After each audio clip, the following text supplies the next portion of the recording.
ایسرنگی کی طرح آواز دیتی کہ نہیں دیتی؟ اس لیے کوئی عاشق کہہ رہا ہے خشک تارو خشک چوبو خشک پوست از کجا می آرد این آواز دوست. یہ تار بھی خشک ہے، یہ چمڑا جو ہے اس پر چڑھا ہوا ہوتا ہے وہ بھی خشک ہے، لکڑی ہے وہ بھی خشک ہے، یہ دوست کی آواز کہاں سے آ رہی؟ خشک تارو خشک چوبو خشک پوست از کجا میں آید یہ آواز دوست. ہاں تو زنار پہنا ہوا تھا. اب اصل میری صحت کا تقاضا یہی ہے کہ میں نا پنجابی ایک لفظ کہتے ہیں بچے نے ولانا، میں تو ولایا ہوا دھیانے لگا ہوا. اب سے دیکھا گلا بھی میرا متاثر ہے.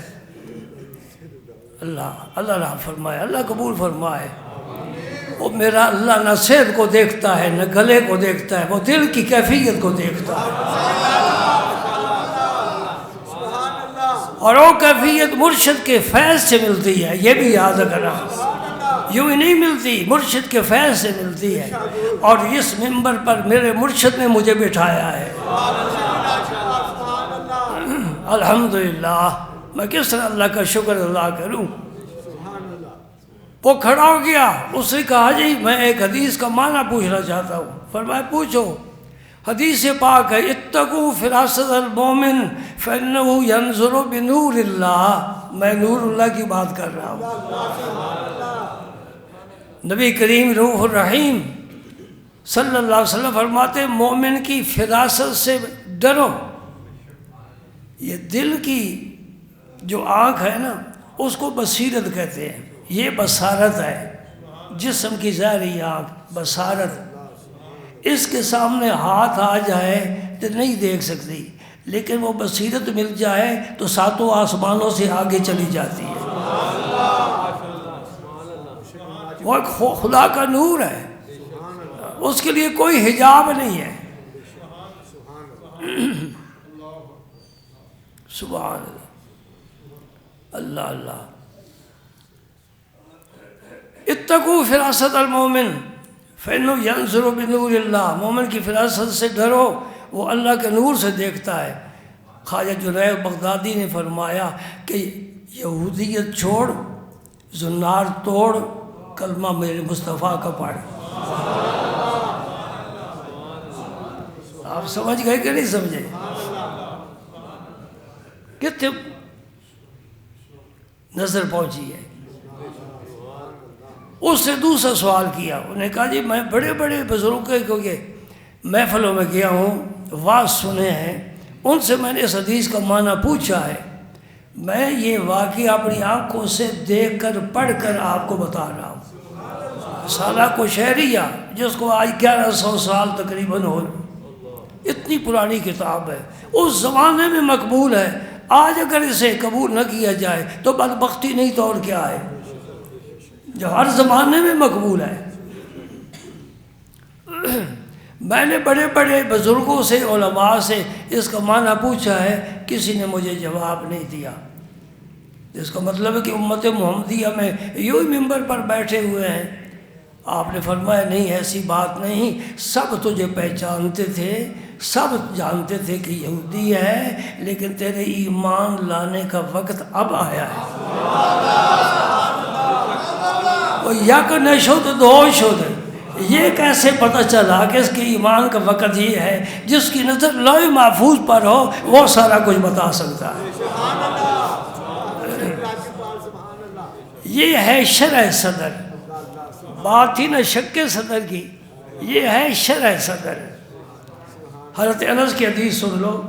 فرماتے ہیں کہ فشق عن قلب ہی، نبی پاک کا پھر قلب مبارک بھی چیرا گیا. پہلے سینہ چیرا، قلب پاک کو اتارا. یہاں بڑا اختصار کے ساتھ ذکر ہے.